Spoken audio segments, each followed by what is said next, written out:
Olá você, telespectadora, olá você, telespectador da TV Cultura. A partir de agora você acompanha a edição desta quarta-feira, 8 de novembro, do Opinião Litoral.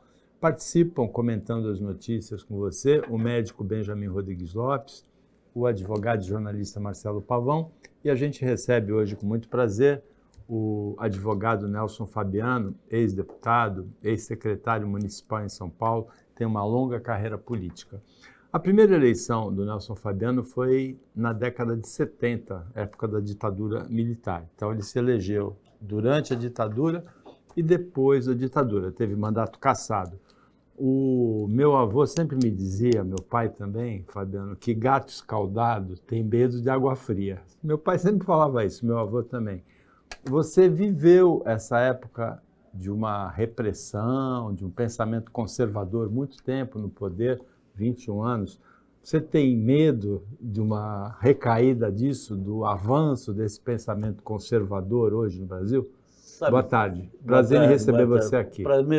Prazer é meu estar aqui com vocês, participando desse teu programa, que é um programa que já tem história, né, na nossa cidade.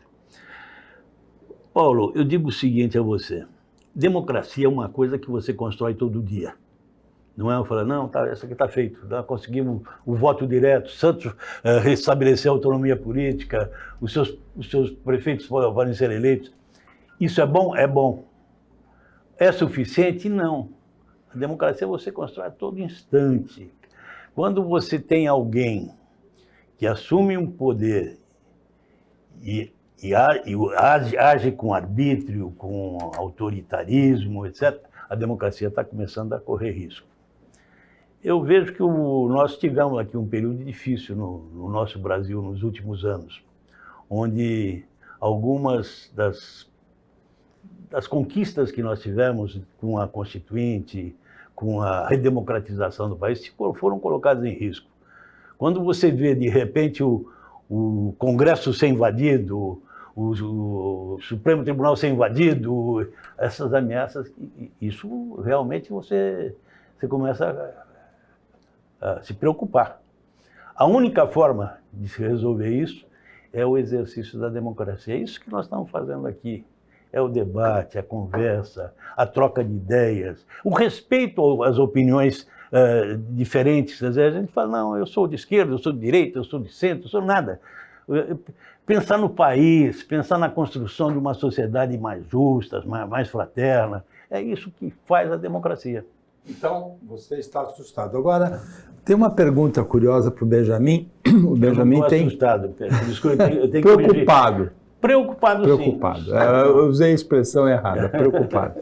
Agora, veja, o Benjamin tem pensamento de esquerda, tem uma militância no PT, e a preocupação que o Nelson Fabiano tem em relação ao autoritarismo do pensamento conservador, que se manifestou em atos de 8 de janeiro, se manifestou durante o governo Bolsonaro, os conservadores têm essa preocupação justamente em relação à esquerda. Foi essa preocupação que justificou, teoricamente, o golpe militar em 64 e a ditadura, e a gente sente que os conservadores hoje têm medo de uma escalada ditatorial, assim, autoritária da esquerda, Benjamin. Como que você explica? É difícil a explicação, hein? Boa tarde. Boa tarde. Hoje, quando eu vinha para cá, Fabiano, eu estava vendo algumas mensagens e uma pessoa que me inspirou na conversa, um amigo em comum nosso, o Fábio Mesquita. Sim. E o Fábio Mesquita estava contando uma manifestação que houve na Indonésia, pedindo a interrupção da guerra, um cessar-fogo humanitário. E em algum momento da reflexão, ele dizia o seguinte, olha, passei a minha vida inteira, e acho que isso talvez sirva para você muito bem, apesar de não te conhecer fisicamente agora, já fui militante, eleitor seu, fizemos grandes discussões, que assim, em algum momento a gente lutou o bom combate. A gente consegue entender o bem e o mal, e a gente sempre se colocou contra o mal. Lutar contra o mal cansa, mas te revigora, porque você sabe que você está avançando. Este momento da história que nós estamos terminando, nós tivemos que lutar para dizer que aquilo era o mal. Talvez as pessoas perderam a noção que apesar das nossas diferenças políticas, e eu brinco que eu sou cota de esquerda em vários lugares, é uma cidade hoje majoritariamente conservadora, o Bolsonaro ganhou aqui na outra eleição, a gente sempre teve um respeito pelas ideias, pelas discussões. Santos, durante muitos anos, pela força do seu porto, seus trabalhadores portuários, foi conhecida como a Moscou brasileira. É por aqui que entraram as ideias. O primeiro Partido Socialista das Américas é fundado em Santos por dois grandes médicos santistas. Ou seja, é uma cidade da oxigenação, da troca. Mas a gente vive um momento em que as pessoas perderam o respeito, se tornaram agressivas, se tornaram xenófobas, tiveram medo do outro. O governo Lula, durante 8 anos, depois do governo Dilma, interrompido com 2 anos, quase 10 anos, não houve ameaça de golpe, nem quando caçaram, a meu ver, injustamente, a presidenta Dilma. Por que nós faríamos o golpe?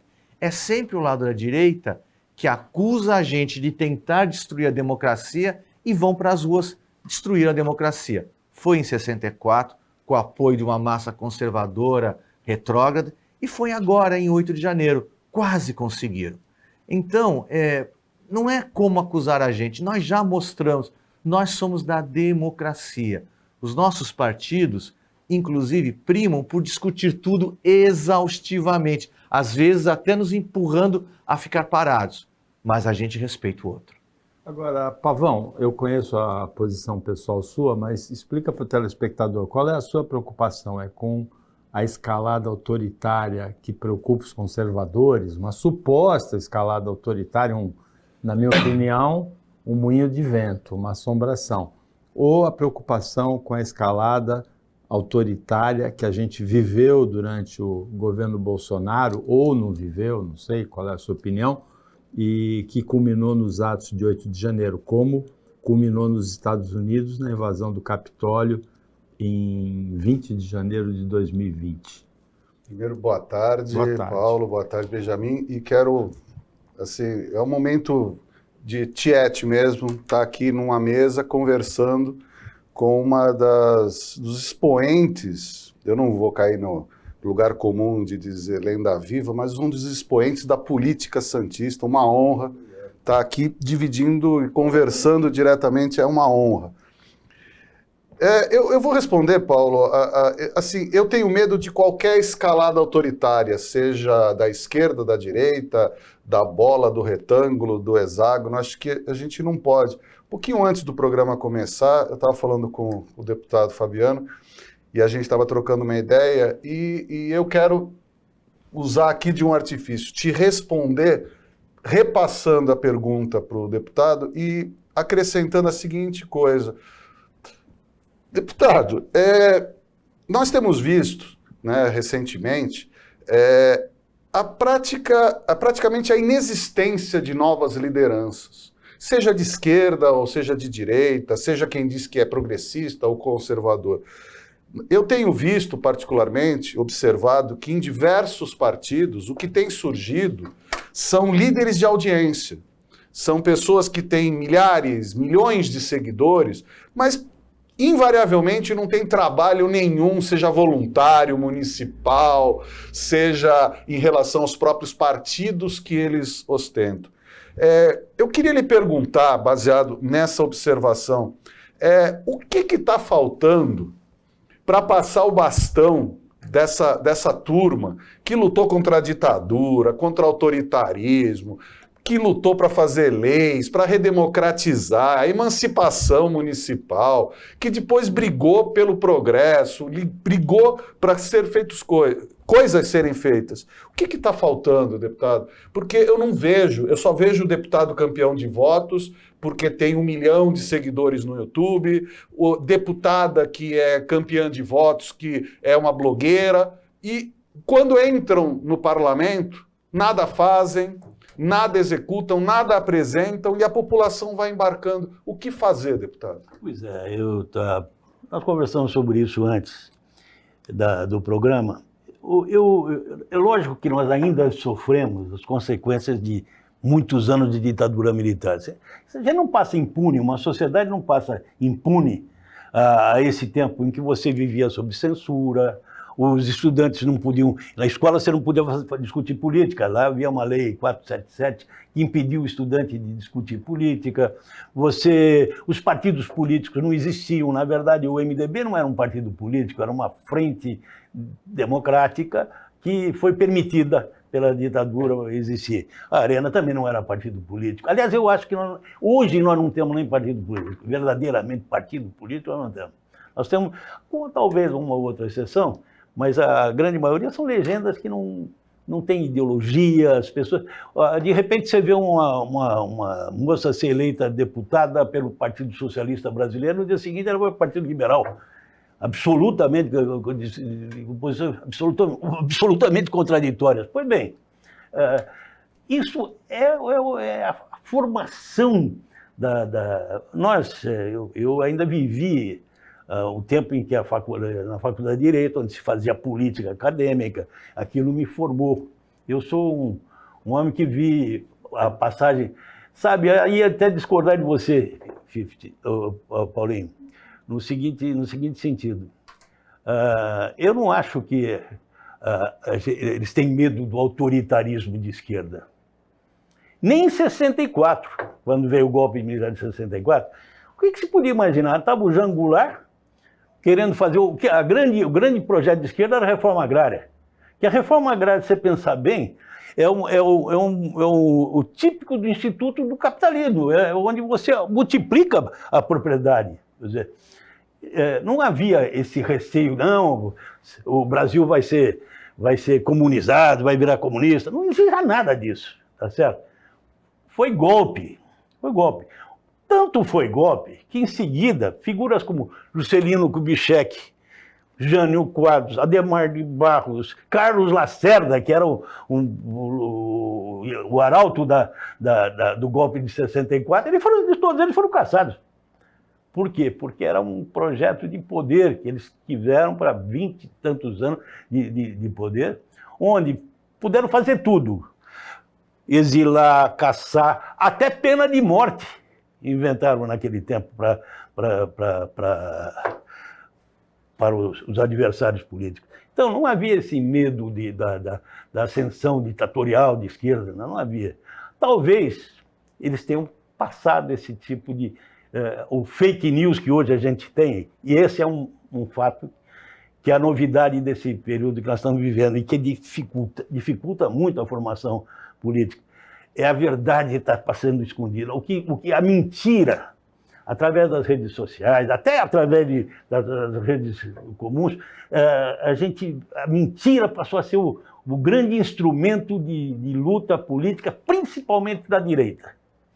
Então, eu penso que isso tudo está prejudicando a formação de líderes legítimos, pessoas que vão ser eleitas deputados, não para apresentar emenda para ele mesmo, que, aliás, a maior parte das emendas que são parlamentares são emendas feitas para ele mesmo. Quer dizer, passa o futuro, pensar no futuro do país, pensar no país, discutir e aceitar as ideias, mesmo aquelas que são divergentes da tua. Então, isso aí é um processo. Nós vamos viver ainda há muito tempo a formação de liderança, se é que vamos ter. Eu concordo com o Nelson Fabiano. Não existia, na realidade, o medo do comunismo, como não existe hoje também. Ele é usado como justificativa. É diferente, é um fantasma, é um moinho de vento, como eu disse, do Dom Quixote de la Mancha, lá do espanhol Cervantes.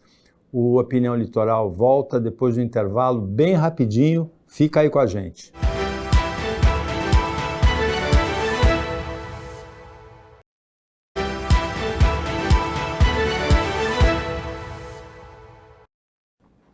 Voltando com a Opinião Litoral, nesta quarta-feira, o Benjamin Rodrigues Lopes, médico, Marcelo Pavão, advogado e jornalista, participam como comentaristas e a gente recebe com muito prazer alguém que tem uma longa história política, uma brilhante história política, que é o advogado, ex-deputado Nelson Fabiano.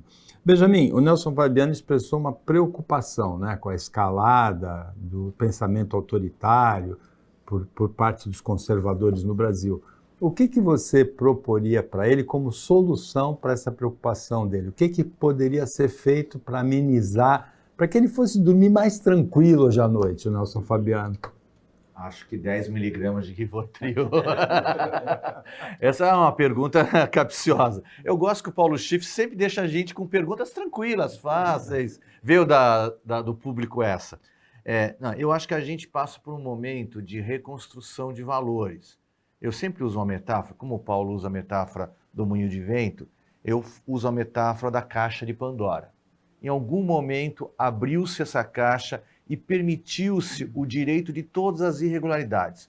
Acho que o Fabiano, no bloco anterior, ele mata a pau quando ele fala a mentira. A mentira é o cerne da questão política hoje.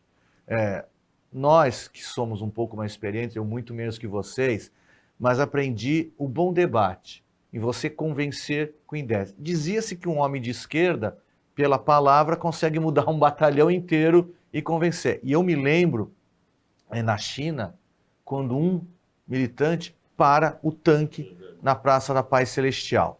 O poder da verdade, do convencimento é muito importante. O Fabiano, acho que ele toca num ponto fundamental que a minha geração, eu tenho 56 anos, bem menos que o Paulo e que o Fabiano, perceberam, nós não discutimos política no meu período de formação. Escola, mesmo faculdade, eram ambientes assépticos. E eu fico muito assustado quando nos últimos debates voltou a escola sem partido. Escola é o momento em que você aprende o mundo, em que você abre a sua mente para discutir ideias. Acho que se a gente não valorizar o ensino, mas um ensino que te liberte, e aí o exemplo fundamental disso é o achovalhamento, a humilhação que o nome de Paulo Freire sofreu no último governo. Paulo Freire simplesmente ensina a pensar, seja de direita ou de esquerda. Pense e convença, ganhe.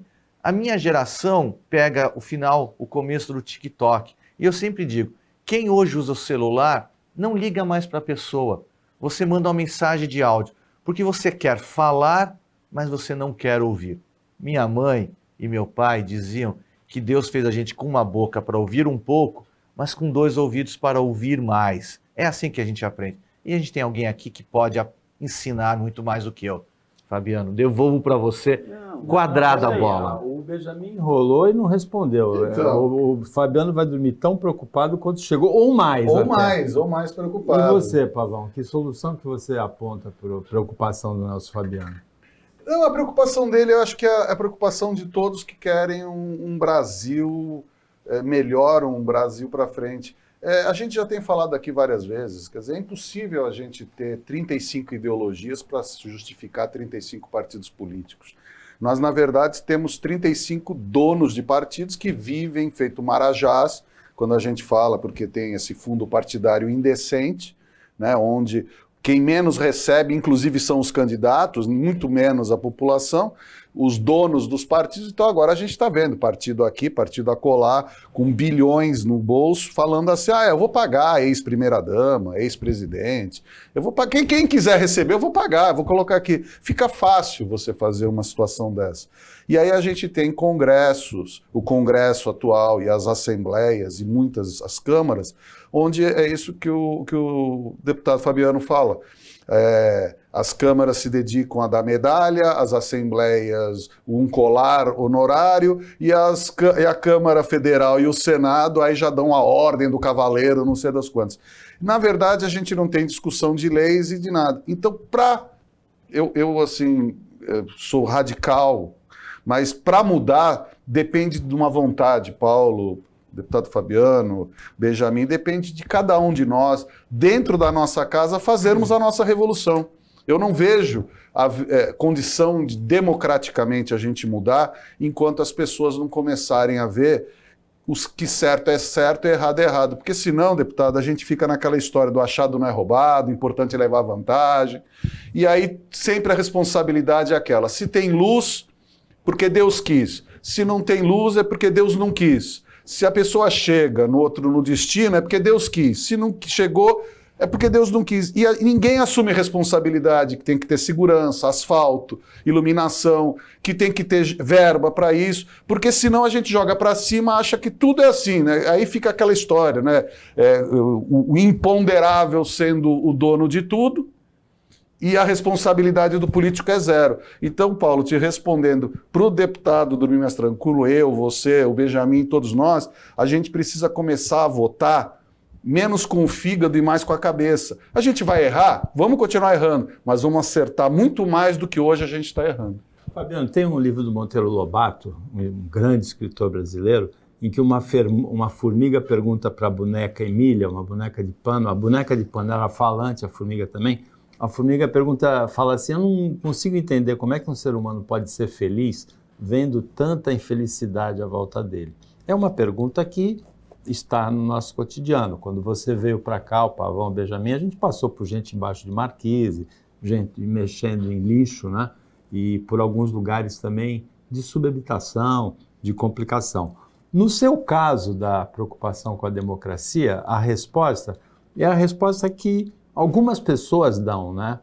Elas lutam contra essa situação. Vamos no exemplo extremo lá, Madre Teresa de Calcutá, né? O que você pretende fazer como luta contra essa escalada, contra essa ameaça? A última coisa que eu gostaria de fazer no teu programa hoje era transmitir... Dar uma receita. Transmitir uma mensagem de desesperança. Eu acho que quando acaba a esperança, você simplesmente acabou, você morreu. Eu acho que dá para mudar isso, tá certo? Não é preciso as pessoas estarem morando na rua, não é? O mundo tem condições de suprir a humanidade. Nós estamos destruindo a humanidade, é possível mudar isso. O ano que vem, nós teremos uma eleição muito importante. Para mim, talvez a eleição mais importante de todas, que é a eleição para câmaras municipais e prefeituras. Aqui no Brasil, se não me engano, são em torno de 6 mil prefeituras e câmaras, etc. É na cidade que as coisas acontecem. O Franco Montoro dizia, o saudoso Franco Montoro, grande governador do estado, ele dizia que a única coisa verdadeira, concreta, era o município. O estado é uma ficção e a nação também é uma ficção, mas o município é concreto. Porque é no município que as coisas acontecem. A violência urbana, a fome, a questão da educação, da saúde. É aqui que a coisa resolve. E se nós não mexermos nisso aqui, e cada um tem que pensar no seu ninho, Santos, por exemplo. A nossa cidade, você põe exemplo. Eu não tive o privilégio de nascer em Santos. Eu sou nascido em Presidente Prudente, mas vim para cá com 8 anos de idade e vivi a minha vida inteira aqui em Santos, meus filhos aqui de Santos, tudo mais, quer dizer, me formei aqui. Então eu sou mais santista do que você pode imaginar. Mas Santos era uma tradição de cidade avançada. Não é? A cidade que teve a coragem de eleger o primeiro negro como prefeito. É bem verdade que foi caçado logo em seguida, mas era uma cidade que elegeu até uma prefeita, que também era uma novidade, acho que foi a primeira prefeita eleita aqui. Foi uma cidade que elegeu... Em Santos, a primeira e única. E única, né? Então, veja bem, é possível, não é possível essa cidade votar no Bolsonaro. Essa cidade que tem uma tradição de luta, de avanço intelectuais. Vamos falar alguns que a gente pode falar de cara, Pagô, Plínio Marcos, Nuno Real Maia, isso, tem nessa área. Na política, meu Deus do céu, nós estávamos conversando antes de entrar aqui, nós tivemos figuras inesquecíveis e de importância nacional, como Mário Covas, como Esmeraldo Tarquínio, como Gastone Rigg, como Rubens Paiva, como Marcelo Gatto, com tantos companheiros e amigos que construíram uma filosofia importante para a nossa cidade, transmitiam mensagens importantes para a nossa cidade. Ano que vem temos eleição. Fala, sabe, eu vou votar vereador, não serve para nada, estão nas porcarias, vão para lá, querem só dar título para não sei quem, título para o Bolsonaro, quer dizer, um negócio assim, maluco. Né? Para que eu vou votar, perder meu tempo? Não vou nem votar, eu não vou nem... Esse é o erro. Sempre tem alguém... Olha, quando eu fui eleito vereador, aliás, um mandato que eu tenho muito orgulho de ter cumprido aqui em Santos foi de vereador. eu entrei para a Câmara. Santos era uma cidade sem autonomia política. O prefeito, que não era prefeito, era interventor, era um general de 5, 6, 7 estrelas, sei quantas, chamava Bandeira Brasil. Esse cara não gostava de Santos. Ele foi nomeado aqui contra a vontade dele, etc. e tal, e acabou vindo para cá. Bom, quando eu entrei para a Câmara, a nossa bancada era MDB e Arena, deviam 2 partidos políticos. O MDB, que eu pertencia, tinha figuras maravilhosas, e a Arena também tinha gente muito boa, com quem eu convivia muito bem. Ali, nós fizemos embora a bancada minoritária, nós fizemos um combate forte, denunciando as coisas com coragem. O primeiro projeto que eu apresentei quando eu fui eleito foi o projeto que revogava a verba de mordomia do prefeito. Era um troço absurdo. Aqui a gente pagava a empregada doméstica dele, etc. e tal, o supermercado. Então, falei, entrei. Os meus companheiros de partido falaram, você está louco, rapaz, você apresentar um negócio, era bem jovem. Você vai apresentar esse projeto, é uma loucura, você não vai... Eu falei, não importa. Não importa, vamos apresentar esse projeto, vamos fazer a discussão. E foi ótimo, porque aquilo teve uma repercussão nacional, ao ponto de até jornais de São Paulo noticiarem a história da verba de mordomia. Nós perdemos, mas ganhamos, porque aquilo foi desgastando, e assim nós conseguimos derrubar a intervenção municipal, e depois restabelecemos a autonomia da nossa cidade.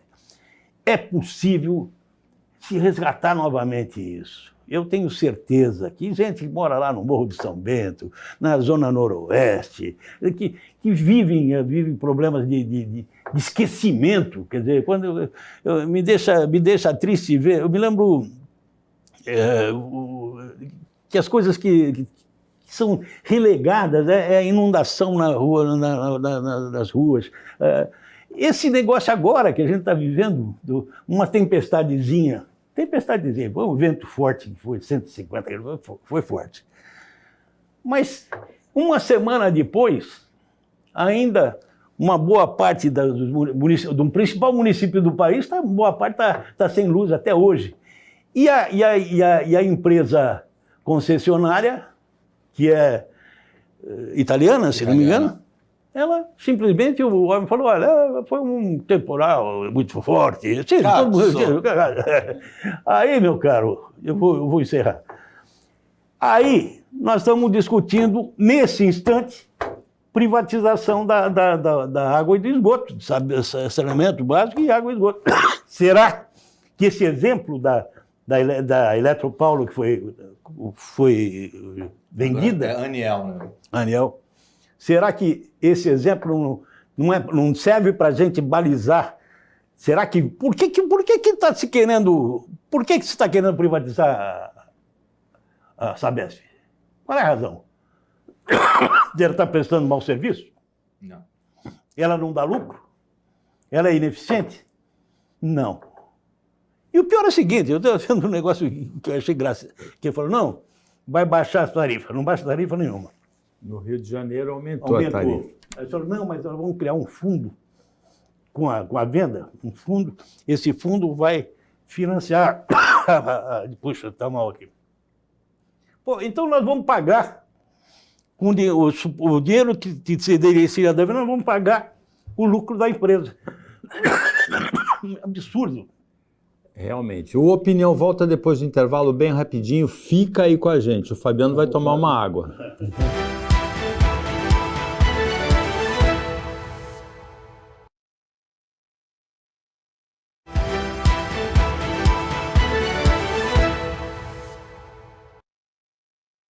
Voltando com a Opinião Litoral desta quarta-feira, a gente tem como comentaristas na bancada hoje o Benjamin Rodrigues Lopes, como todas as quartas-feiras, também o Marcelo Pavão, e a gente recebe o Nelson Fabiano, ex-deputado, ex-secretário municipal em São Paulo, com uma longa carreira política, brilhante carreira política. Benjamin, o Nelson Fabiano tocou nesse problema da privatização da Sabesp num momento em que, pelo menos hoje, no 5º dia depois da tempestade, pelo menos 30 mil pessoas ainda estão sem energia elétrica em São Paulo. Como é que você vê essa questão? Eu enxergo porque eu tenho luz elétrica em casa. 30 mil pessoas nesse horário que passa. 30 mil moradias, né? Dá mais ou menos 120 mil, uma conta de 4 pessoas por moradia. A gente tem que olhar por alguns prismas. E eu brincava que a gente pode olhar porque nós temos a luz elétrica, eles não. Primeiro, eles privatizaram uma empresa nacional e deram para uma empresa estatal italiana. O controle acionário é pulverizado, mas o principal acionista é o governo da Itália, tem 28% das ações. E hoje eles vivem em cima de uma questão de diminuir custos. Nos últimos anos, quase que 1/3 dos trabalhadores da companhia foram demitidos. O que mostrou que eles estavam despreparados para atividades de emergência. Quando eu vinha para cá, eu escutava um comentarista de um outro veículo que dizia o seguinte: quais são as medidas que a gente faz para evitar isso? A tempestade de 150 quilômetros acontece, a gente sabia que o Ninho estava chegando, foi avisado, mas existiam medidas paliativas? As árvores, que é competência municipal, foram cuidadas? Não. Existiam geradores para que os hospitais, por exemplo, o Hospital de Campo Limpo, teve que reduzir o atendimento porque não tinha energia elétrica. Existiam geradores que a companhia disponibilizou para as emergências? Não. Porque é da razão de uma empresa capitalista maximizar os lucros. Empresa capitalista não existe para servir, existe para ganhar.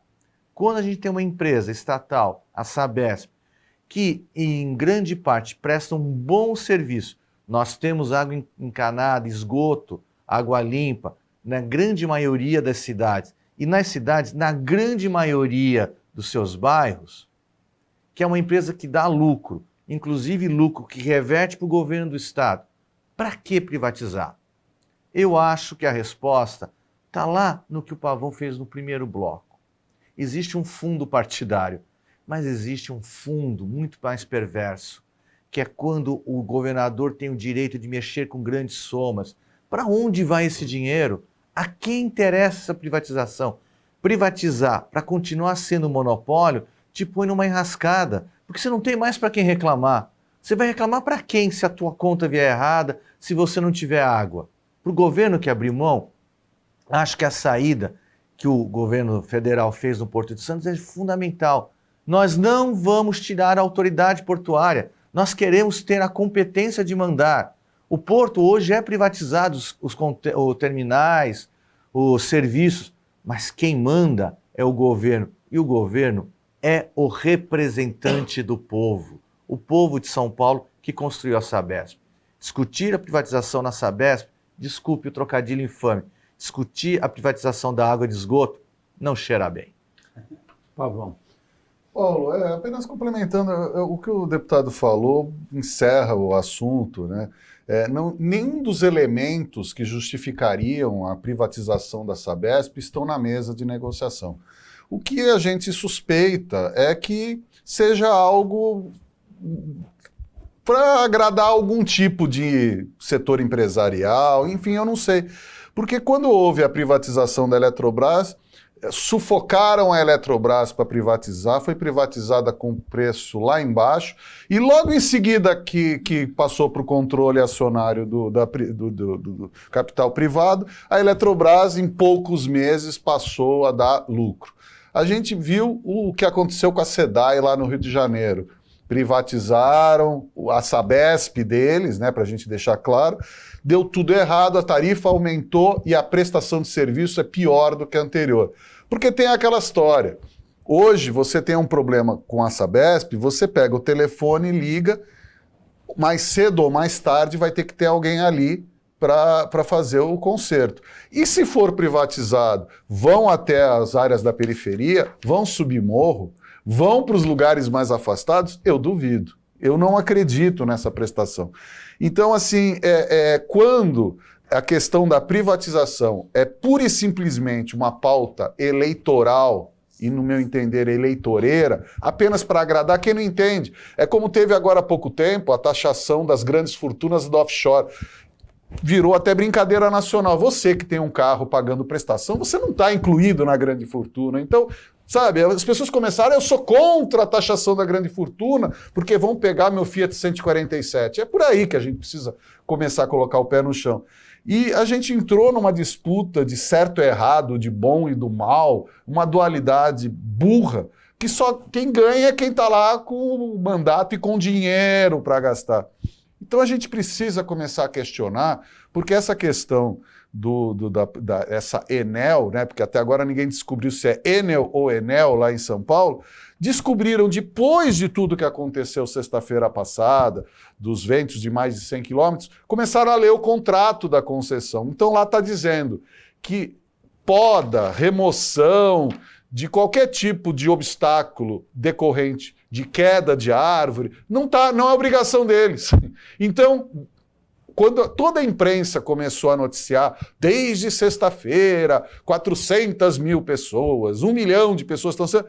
Ninguém pegou o contrato para descobrir que cabia à prefeitura a remoção das árvores e que a Enel não ia fazer nada, como não está fazendo, até a prefeitura tirar. E aí o prefeito, Ricardo Nunes de São Paulo, vem com a brilhante ideia, eu vou lançar uma taxa de contribuição, paga quem quer. Quem pagar, o cabo vai ser enterrado. Quem não pagar, não vai ser enterrado. Aí a gente vai começar a ver a ausência de cabos, Pinheiros, Morumbi, Granja Julieta, mas vai para a Zona Leste, vai para Parelheiros, duvido que vai, porque paga quem quiser, mas a prefeitura não vai fazer em quem não pagar.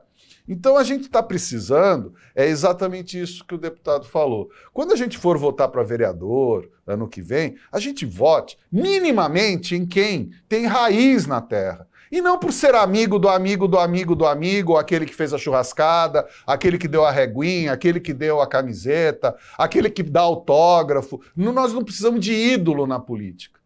Veja, nós estamos aqui diante de uma pessoa que tem muitas décadas de serviço público, que está aqui, que anda na rua como qualquer outra pessoa. Não é um superstar que nesses deputados que andam com 4 seguranças, motorista, milhões de seguidores. A gente não precisa disso. A gente precisa de gente que sente no parlamento, seja na Câmara, na Assembleia ou na Câmara Federal, e que debata com os seus pares projetos para a melhoria da cidade, do estado e do país. Então, sabe, vamos começar a seguir o exemplo de quem tem história e não dessas pessoas que simplesmente se acham a última bolacha do pacote, o centro do universo, falam durante as campanhas e quando sentam lá com o mandato, nada fazem. Vamos aprender com quem tem história. O Nelson Fabiano, o Benjamin e o Marcelo Pavão têm razão em relação às eleições do ano que vem. Vamos fazer uma reflexão simples. Essa pessoa em quem eu vou votar, será que ela vai se preocupar com aquela árvore ameaçada de cair no fio na frente da minha casa e interromper a energia elétrica por 3, 4, 5 dias, fazendo com que eu perca alimento, com que eu perca remédio, com que eu passe uma noite de calor sem ar-condicionado, sem ventilador, sem nada, sem gelo, né, para bebida? Essa reflexão é importante. Nelson Fabiano, obrigado por participar aqui. A gente está no limite do tema, vamos lá, pode concluir. Veja, você vai votar ano que vem. Se você pretende reeleger um deputado, um vereador, veja o que ele fez durante esse tempo todo. Olha o conjunto da obra. O prefeito também, né? O prefeito também. Benjamin Rodrigues Lopes, obrigado pela participação. Marcelo Pavão. Nelson Fabiano, foi um prazer, uma honra receber você aqui. Boa sorte na continuidade da carreira e dessa luta que você começa. Agora é passar bastão, ele está dizendo, está certo. A gente agradece o trabalho da equipe técnica e de jornalismo do Sistema Costa Norte e a você que acompanhou a gente em mais essa edição. Até amanhã, nesse mesmo horário, depois do Jornal Litoral, e uma ótima quarta-feira para você que você merece.